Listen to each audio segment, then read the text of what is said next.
अस्सलाम वालेकुम ji and welcome to the Y teacher. आज की एपिसोड की खास बात यह है कि इसे मैं अपनी ज़बान उर्दू में बना रही हूँ और उसकी वजह यह है कि मुझे इनबॉक्स में बहुत सारे लोगों की शिकायतें आई कि आप तालीम के बारे में बात कर रही हैं लेकिन अपनी ज़बान में बात क्यों नहीं करती।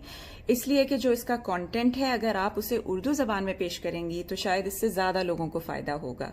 तो उनकी एडवाइस को लेते हुए, उनकी नसीहत को लेते हुए मैं आज ये तजर्बा कर रही हूँ कि मैं उर्दू में वीडियो बना रही हूँ और अगर आपका फीडबैक मुझे हौसला अफजा लगा तो मैं ज़रूर उर्दू में वीडियोस बनाऊंगी। अच्छा जी, तो आज जो आपसे बात मैं करना चाहती हूँ उसका ताल्लुक जो है वो पेरेंटिंग से भी है और टीचिंग से भी है। तो चाहे आप टीचर हैं चाहे पेरेंट हैं, आप दोनों का ये इंटरेस्ट होता है कि आप बच्चे को अच्छे तरीके से समझ लें, क्योंकि जब आप बच्चे को समझ लेते हैं तो उसकी बात समझना भी आसान हो जाता है और अपनी बात समझाना भी। और जब ये दोनों बातें होती हैं तो बच्चे की बेहतरीन तरबियत और नशोनुमा होती है।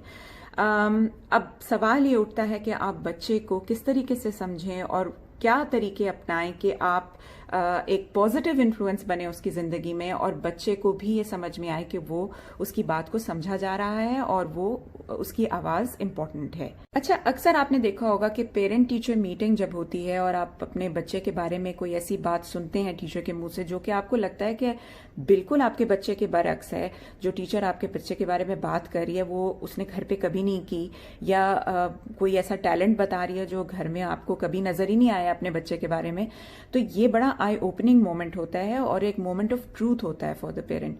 और अगर समझदार माँ बाप होते हैं तो वो इन चीज़ों के बारे में सोचते हैं कि आखिर ये ऐसी चीज़ है जो मेरा बच्चा स्कूल में कर रहा है, घर पे कभी नहीं करता, तो why is this divergent, why is it different. तो घर पे जब बच्चा होता है तो उसके इन्फ्लुएंसेस बहुत स्ट्रांग होते हैं। वो हर वो बात उस पर एतकाद रखता है, उस पर यकीन रखता है जो माँ बाप उसके बारे में उससे कहते हैं, जो उसके बहन भाई सोचते हैं, या जो रिश्तेदार उसको रीइंफोर्समेंट देते हैं अबाउट हिमसेल्फ। तो उसकी जो आइडेंटिटी होती है वो बहुत इन्फ्लुएंस्ड होती है। बच्चा जब ये सारा कुछ छोड़ के स्कूल जाता है और अपनी क्लासरूम में होता है तो उसके इर्द गिर्द कोई फेमिलियर सराउंडिंग्स नहीं होती, और वो मोमेंट होता है जब वो अपनी पर्सनैलिटी या अपनी शनाख्त एक्चुअली एग्जिबिट करता है। और अच्छा क्लासरूम का एनवायरनमेंट जो होता है वो उसको प्रमोट करता है, वो बच्चे को वो कॉन्फिडेंस और सिक्योरिटी देता है कि बच्चा अपना आप अच्छे तरीके से पेश कर सके। तो ये इंपॉर्टेंट पॉइंट्स होते हैं अपने बच्चे को समझने के लिए कि अगर आपकी टीचर ने कभी आपको ऐसी कोई ऑब्जर्वेशन दी है तो आप अपने घर के ऊपर ध्यान दें। आप ये, अगर वो नेगेटिव बात बता रही है तो आप सोचें कि आपके घर में ऐसा क्या है जो उस चीज़ को प्रमोट कर रहे हैं और आप अपने बच्चे से बात कीजिए।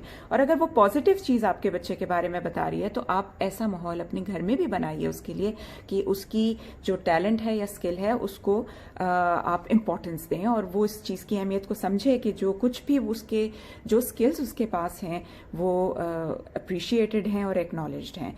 तो ये दो चीज़ें हैं जो बहुत इम्पॉर्टेंट हैं। जो टीचर होती है अक्सर माँ बाप उनसे कहते हैं कि आप उससे बात कीजिए क्योंकि वो आपकी बात को ज़्यादा ध्यान से समझता है और आपकी बात को ज़्यादा इंपॉर्टेंस देता है। तो उसकी वजह भी ये होती है कि टीचर जजमेंटल नहीं होती, उसे नहीं पता होता बच्चे के घर में क्या माहौल है, वो बच्चे को एज एन इंडिविजुअल ट्रीट कर रही होती है। तो बच्चे से जब आप इंडिविजुअल लेवल पे बात करते हैं तो बच्चा आपको अपना आप दिखाता है, he opens up to you, और आप उसको रियली जानते हैं। तो आपकी बात बच्चा आपको इसलिए रिस्पॉन्स देता है टीचर्स को क्योंकि उसको ऐसे लगता है जैसे कि वो आपको किसी उनकी ओपिनियन आपके बारे में बिल्कुल इंडिपेंडेंट है, वो कहीं से इन्फ्लुएंस्ड नहीं है। तो these are just some small observations जो आई फील के बच्चों को जब हम समझने की कोशिश करते हैं तो वो इम्पोर्टेंट होती हैं। चलें ji, let's keep it short and simple. आज की जो वीडियो है उसके बारे में अपने कमेंट जरूर शेयर कीजिएगा, आज की थॉट के बारे में भी अपना कमेंट शेयर कीजिएगा, और उर्दू में वीडियो बनानी है या नहीं इसके बारे में भी अपना फीडबैक शेयर कीजिएगा। अल्लाह हाफिज।